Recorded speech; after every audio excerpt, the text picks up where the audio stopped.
कटक बड़ डाक्तखाना रोगी को खाद्य तालिकार परिवर्तन कराई। राज्य सरकार रोगी पिछा निर्धारित खाद्य मूल्य वृद्धि करने पर खाद्य तालिकार आमिष जोड़ी। सप्ताह को 3 दिन रोगी को आमिष खाद्य दिज्व।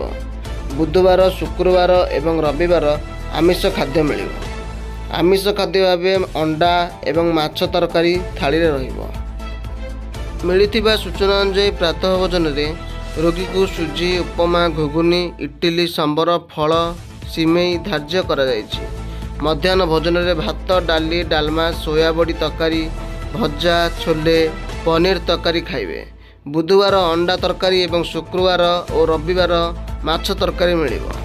रात्र भोजन में भात रुटी सह बुट डाली आलू तरकारी भजा सोयाबीन तरकारी डाली दिज्व।